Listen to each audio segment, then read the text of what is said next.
But I do want to get to Amber, and to do that, I need to introduce our day chair, David Wheeler. David is a 25-year resident of South Minneapolis. David has served United Methodist churches for nearly 30 years in rural Minnesota, the suburbs, his hometown of Duluth, and as minister of invitation at Hennepin. A former member of Duluth City Council and an elected member of the Minneapolis Board of Estimate and Taxation. He has a great passion for civic engagement and is committed to accessible, transparent, and compassionate local government. Rotarian since 1981, David has also organized and led tours and mission groups to the UK, Palestine, Israel, and Greece, Costa Rica, Russia, and India. He is married to Edward Summers, and they live in the East Harriet neighborhood of Minneapolis. Please welcome David Wheeler.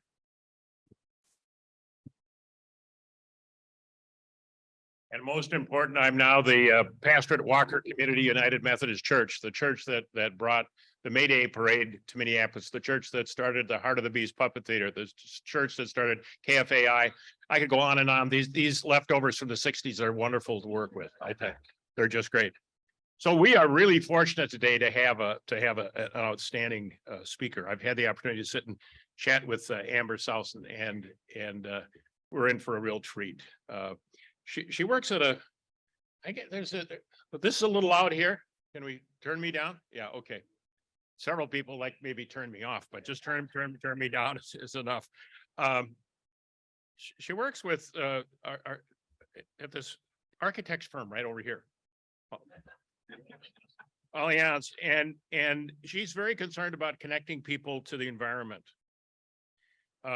Since 2014, she's been the administrator of the Urban Sketchers, the Twin Cities. She's served on their national board about doing urban sketching stuff. She was considered one of the best people under 40 in Minneapolis St. Paul Journal. Gave her that award. I think I was most intrigued with the fact that she's involved with the Lake Superior Design Retreat. And they go up to Fitkers every year and have a great gathering. Of course, I love that big lake, as many of us do. She served on the board of directors of the Minnesota Environmental Fund. She's speaking to us today with a great topic, the benefit of ink-stained fingers. Amber?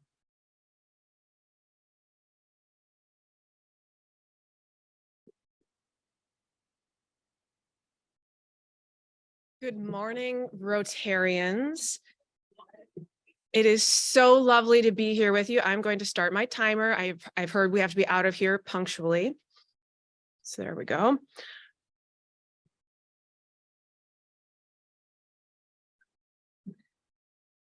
Great, so that's me. I'm an urban sketcher. So what is Urban Sketchers? Urban Sketchers is a nonprofit organization founded in 2007 to represent a grassroots community of sketchers. Womp, womp, womp. That sounds kind of lame. But our mission gets a little more exciting. Our mission is to elevate the artistic, that's all right, artistic storytelling and educational value of on-location sketching, promoting its practice, and connecting people worldwide who draw on location. So that's a little more fun. Now suddenly we're talking global connections through art and storytelling. So there's a few of us around the world, including in Alexandria. The lovely Reham Ali is an amazing watercolorist based in Alexandria. So we've got chapters in over 60 countries. 394 different chapters are represented by different cities, and over 120,000, I think it's probably more about 150,000 now. So I don't know how that compares with Rotary's numbers, but I feel like, I don't know, don't tell me your numbers if they're much higher, because right now I'm feeling like we're in the same league and we're all in this together. And so what I loved in reading the Rotary's mission as I was getting ready to come today was that you're working through service to build community, goodwill, peace, and understanding.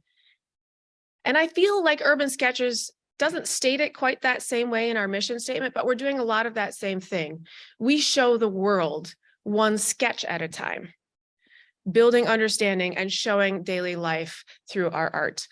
But since a picture is worth 1,000 words, a video is worth, I don't know how many, but I'm going to show you just a 1-minute snip out of a video to give you a sense of the energy of Urban Sketchers.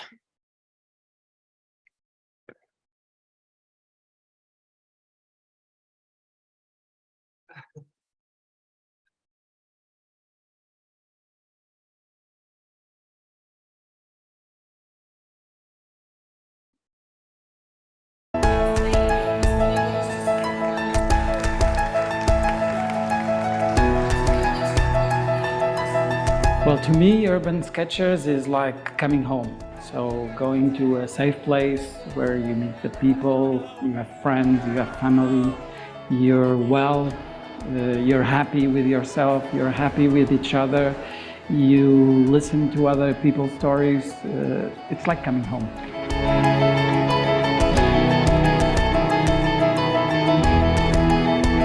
That's all 4 minutes. I know we've got a time crunch, so we'll jump ahead to the 3-minute mark. Perfect.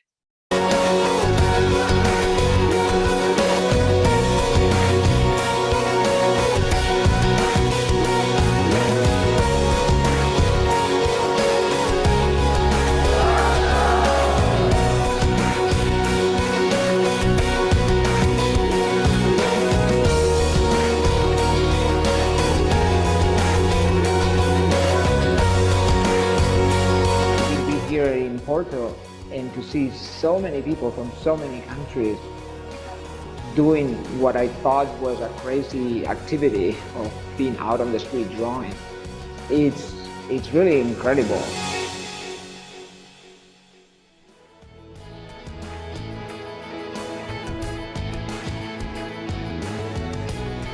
So that is the Urban Sketchers International Symposium, where we gather together sketchers from all of those 394 different chapters for 4 to 5 days of workshops and sketch walks out in the city. So it's not uncommon to see sketchers on every single street corner in those cities. And so the 2023 symposium just occurred in April, and it was held in Auckland, New Zealand, and had 32 different countries represented. So you saw a little bit of that energy, but let's get down to some brass tacks and talk about why is urban sketching so powerful. So this is a participatory moment. I need you to get out your iPhones or smartphones. And I'd like you to go to your photo albums and tell me, how many photos do you have on your phone? So you can do that by going to your photos and albums, and then there should be a number right under that recents number. Who's got a high number? 12,000. Can anybody beat Ross? 21,000. Okay. 26,000. Okay, David, how many of those 26,000 photos do you remember taking? I would say you're unusual in that regard. All right, everyone's agreeing David's a little unusual. Okay. So urban sketching is so powerful because it is a multisensory activity. It requires time, so there's duration, attention, that you're focusing on what's in front of you, and there's translation. So you are taking what you are hearing, what you are seeing, and you're putting it down through a tactile, physical experience, whether that is happening through sketchnoting like this, which if you want to increase your memory retention and recall by approximately 29%, according to recent studies, start drawing your notes. Great research on that. But a lot of the things that make sketching so powerful don't end up in the sketch itself. And so that's what I'd like to do today with the time we have, is tell a few stories that maybe are in the sketch, but maybe aren't, to help illuminate how much community we can build through the activity of sketching to connect us all. So this is the Boqueria Market in Barcelona. I decided I wanted to get up early and sketch there before the crowds showed up. I'm busy sketching some fruit, doing my thing. And down the aisle comes a full camera crew and a gentleman in a gold lame jacket. He's from a Japanese talk show. He's flown in from Tokyo to visit the Boqueria market, and his translator comes up to me and in Spanish starts saying, "What are you doing?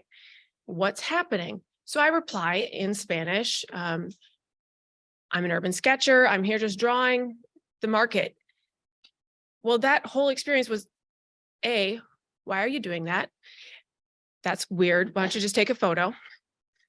So I'm trying to explain in Spanish. All right, well, because I can see and observe and spend time, and it gives me a little bit of an entree to the people of the market. But then also, why do you speak Spanish? And why are you here so early in the morning?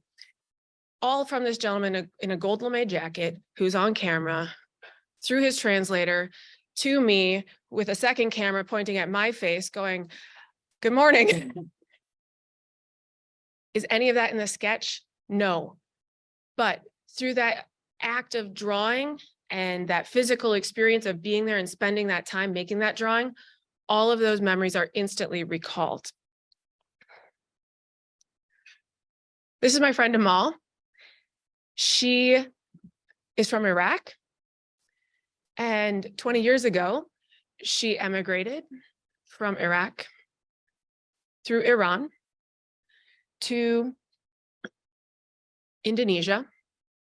From Indonesia, she piled in a boat with a group of other refugees and sailed from Indonesia to Australia, which was horrible. She was with her 3 children. And eventually she landed in Auckland, New Zealand, where she's now the owner of a convenience store and also the owner of a beautiful headscarf.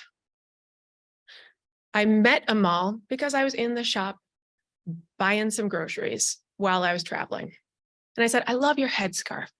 Would you mind, would it be weird? Could I draw your portrait?"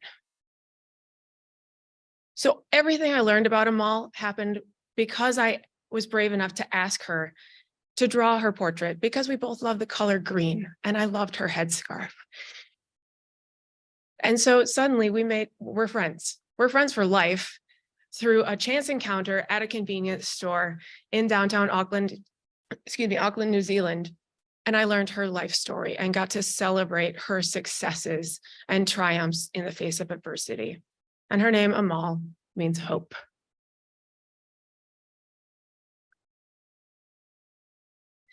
So sketching doesn't always have to take the format of ink on paper or watercolor on paper. In the case of Mr. Jim Turner, whose work is beautiful, do go check out that book that Jim has here with him. This is Richard Briggs. He is an English architect, and he works as an architect, university professor, and public artist in Sydney, Australia. His approach to urban sketching and being out in the city is to find the lines and shapes that intersect of our city, whether it's a roof line that becomes a doorway. He's going to simplify things because his media of choice is 3M blue painter's tape. So if anybody here is from 3M, he's looking for a sponsorship. So I got to take a workshop with him recently in which we each practiced this idea. Those are the little white papers taped to the wall there, of finding these lines in the city. How do we simplify the complexity of the urban environment to make it into something that we can draw in tape? So he started us off and taught us some of his techniques. And then he said, "All right, this demo is over. Here's the tape. You're now part of this installation." So it became an undemo as we all participated and became part of creating a gift to the city. That's how he views his urban sketches. They happen in the urban realm with tape because it's easily removable. It's not illegal like graffiti, and becomes a gift. And so some of these sketches have lasted over a year in the various cities that he's visited throughout the world, because he wants people to see their city with fresh eyes. How can we draw attention to the world around us to celebrate its beauty, celebrate its oddities, celebrate its humorous moments? And so then, because an urban sketcher's got a sketch, I had to sketch the sketch. So that's my sketch of Richard doing the sketch in the blue tape. Classic.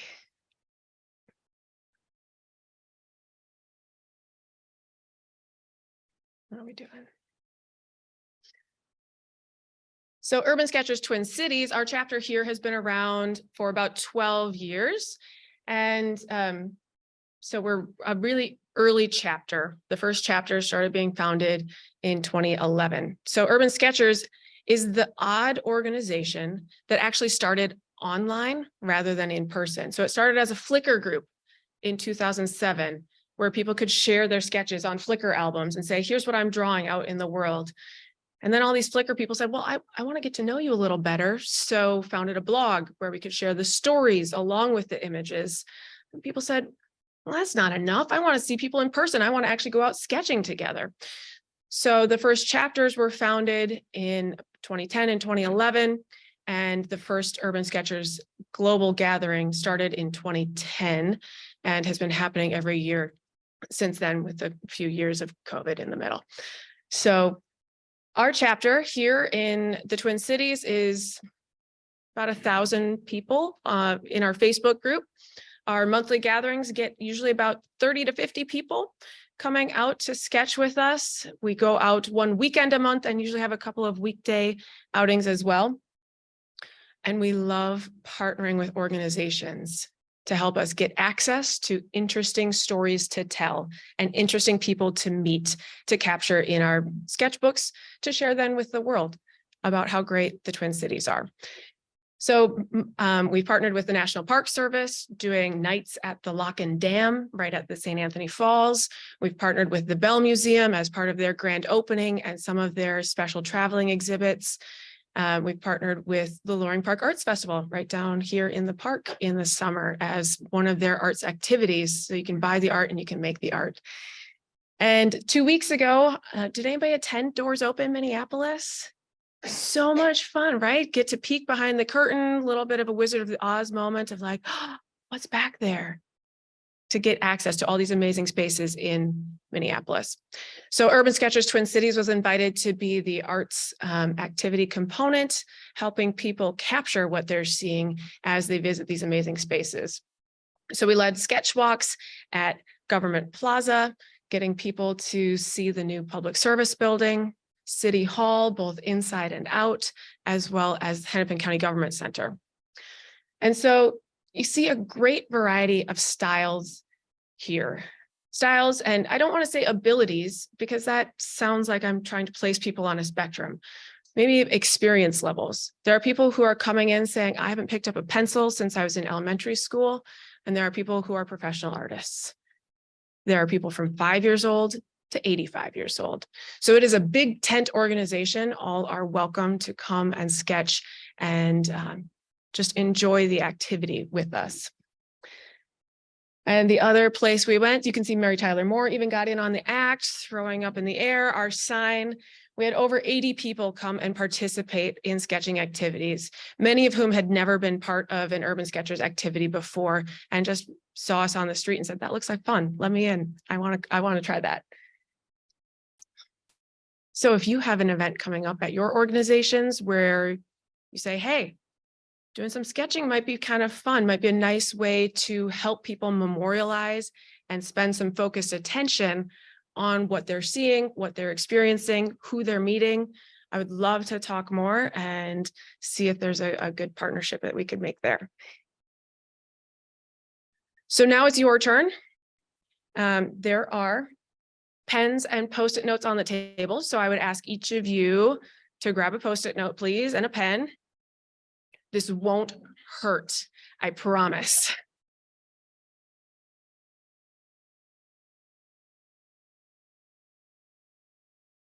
Does everyone have a Post-it? Okay. All right, everybody ready? Your instructions. There are instructions. Yes, there's more than just getting the tools. Now that we have the tools, how we will use them. We're going to do a blind contour. So this is a name for a particular drawing technique. And what it means is don't look at the paper. Okay, so you're only going to look at your drawing subject. Don't lift the pen. Keep the pen on the paper the entire time you're drawing and just keep drawing. So what is your subject? Your subject is the person sitting next to you. So we're going to do a little portrait duel. So find someone next to you. So Ross, maybe you need to jump over. Okay. So find someone next to you to be your partner.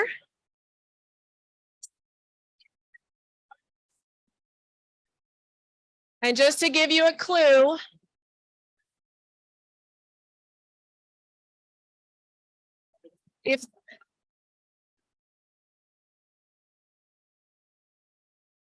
all right, so I am going to give you 1 minute to draw your partner, okay? 1 minute. Go.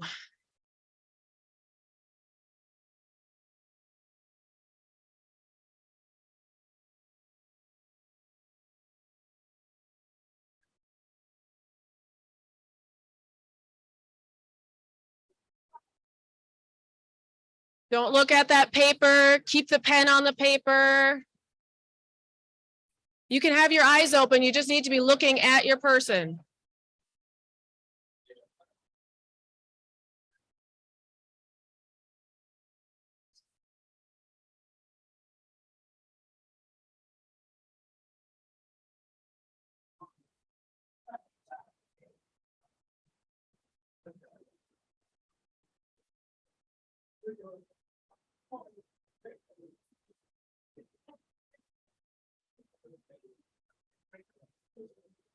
All right, that is time. All right, please show your sketch to your subject.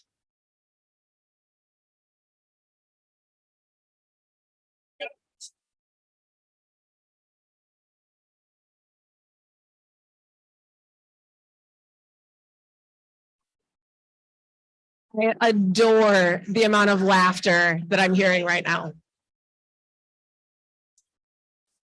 All right, well done, sketchers. So this is one of my favorite blind contours that I've ever done.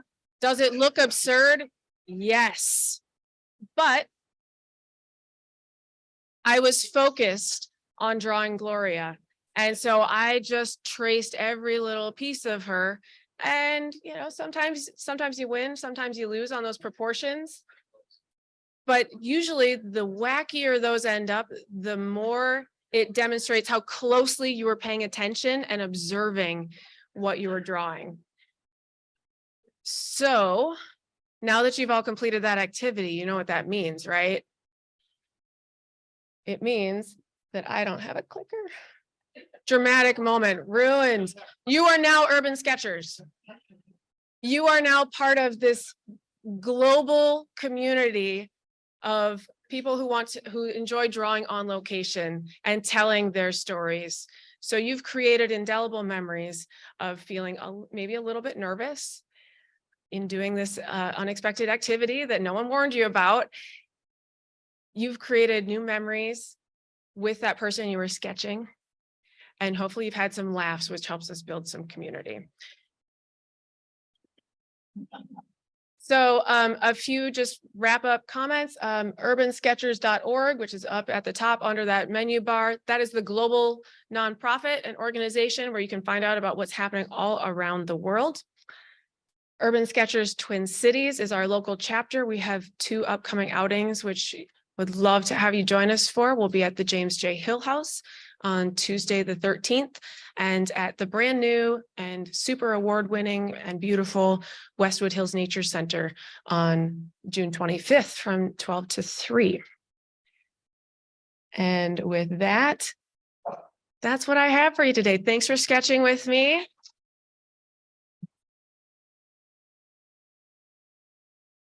Happy to answer any questions. Yeah. Oh, sorry.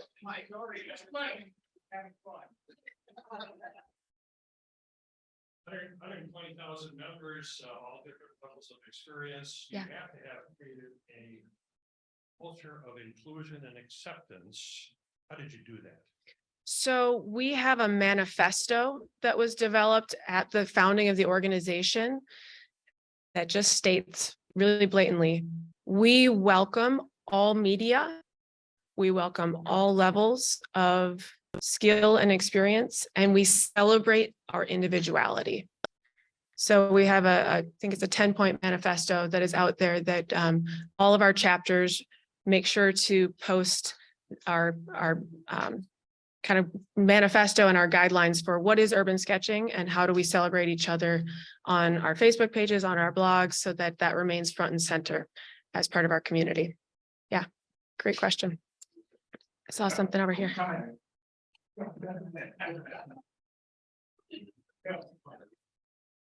Thank you so much for coming. Yep, it's on. Quick question. For those who are like me, don't sketch and are terrible at it, but would love to learn. Do you offer workshops or lessons or any other opportunities where someone who has more experience to teach others? Yes, absolutely. So the global organization has a very robust workshop program with workshops happening all around the world. Our local chapter does more informal instruction. So if you show up to one of our sketch outings and you say, I don't know how to start, I'm feeling a little nervous, we'll usually just do kind of a, hey, if anybody wants to see a demo or wants to talk about techniques, we'll do it on the spot, on the fly, and just dive in and meet people where they're at. Yeah. So come join us. Come Because sketch. everybody's dying to know, do Skechers wear Skechers?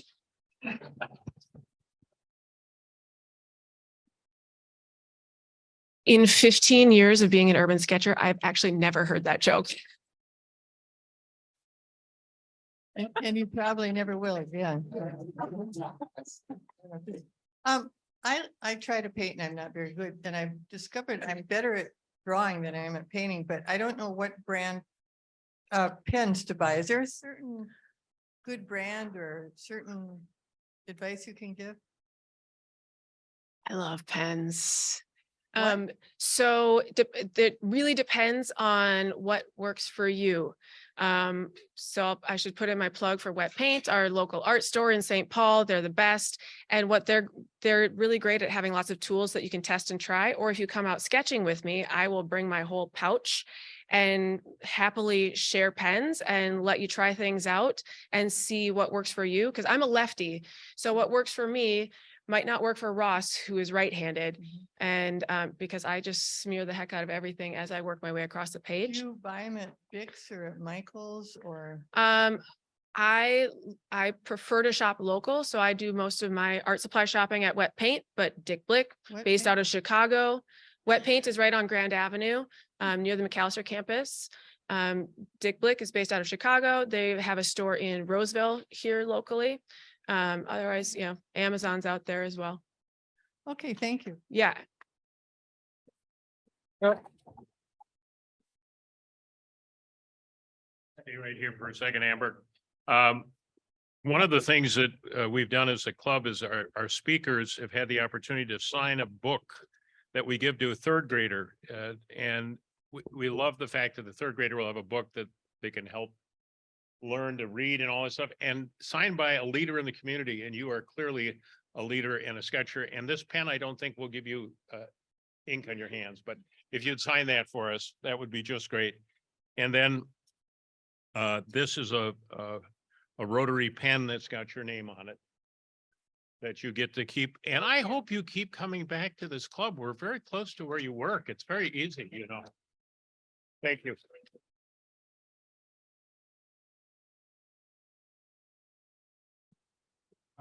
Yes.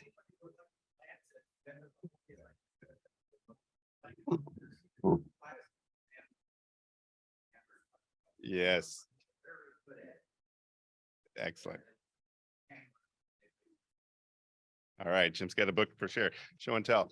Well, thank you, David. Thank you, Amber. Amber is one of my most favorite people. And I work with her too. So, but I guess I didn't realize you were left-handed. I should know that.